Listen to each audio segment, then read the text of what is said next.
waxaad tahay isticmaale taleefanka Android-ka isla markaana aad uga daalay isticmaalkiisa doonayana inuu markaa tijaabiyo qaabka iyo nashqada uu iPhone-ka noqon karo ama operation system-ka loo yaqaan iOS-ka. subscribe sar channel-ka sidoo kale gambaleelka furo si fiidii walba kugu soo dhaco. السلام عليكم ورحمة الله تعالى وبركاته. دما أصحابتي وين سلام ميل وجوكتان مقعيق وعبي داير هالكان وشبكة داسة جروس. أنت أنا وجود بين عشرة وحقات وحما إن المدة تربضا عن كم قنين إلا استد بالسجال باليوتيوب كا ويعني على ذجر أو كذا حقيقة آدي هذا وحما هاي أصحابتي وقتي وذا يمنطق أنا سبسكرايب كود أوه رجال كان كهلو وعين وحيابه كيف العين. إن شاء الله ما أنت قبل عوضه وحنكون ذلك دونا إن عشرة أسي continuous أما جوكتها أسوق لنا. سأ أقول هاي operation system هذا تلفونات كل شيء ويكل دوينهن كود هو وين وأندرويد iOS. هذا بقى هدي أعطي قف استعماله operation كأندرويد كأه ودونaya inuu markaa arko nashqada in qaabka isticmaalkiisa taleefanka iPhone-ka asagoo markaa iPhone-ka rabi inuu soo iibsado waxa muuqaalkan kugu sahli doonaa inaad taleefankaaga aad u bedeli kartid oo Android-ka iOS sidaas markaa leeyahay lama jeedo in taleefankeena Android-ka operation system-kiisa in dhammaantiisa aan u bedelno oo iPhone oo ah helo feature-ada uu leeyahay iPhone-ka marnaba taas ma dhacayso waxa ay taas u baahan tahay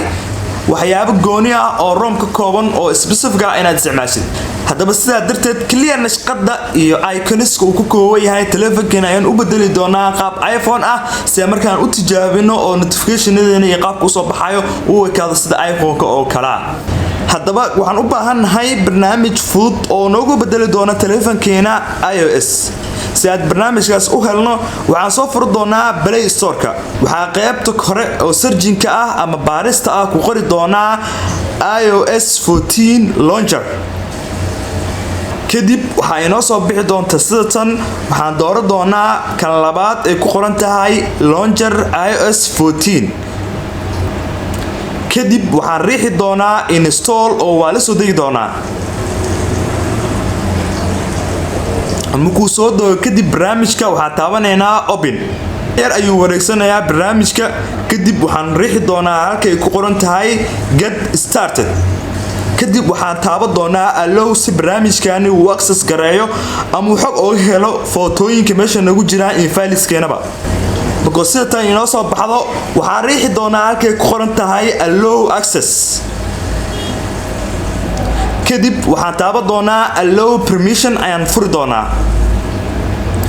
markaan furno kadib halkan ayuu inoo keeni doonaa kadib waxaan taaban doonaa halkay ku qoran tahay allow access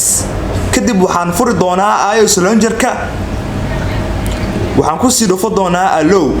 kadib halkan ayuu inoo keeni doonaa waxaan ku dhufo doonaa halkay ku qoran tahay get started wax yar ayuu wareegsanayaa waxyar oo wareeg ah kadib sida tan ayuu isku bedeli doonaa barnaamijkeena ama wuxuu isku bedeli doonaa iPhone kadib waxaan ku dhufo doonaa halkay ku qoran tahay set as default oo marka aan ka dhigi doono barnaamijka iOS launcher-ka mid mar walba launcher-kaani ama nashqadaani uu ku shaqeeyo taleefankeena asiga ayaan dooran doonaa kadibna always ayaan riixi doonaa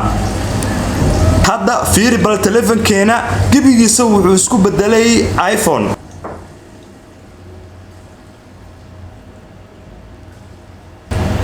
عجيب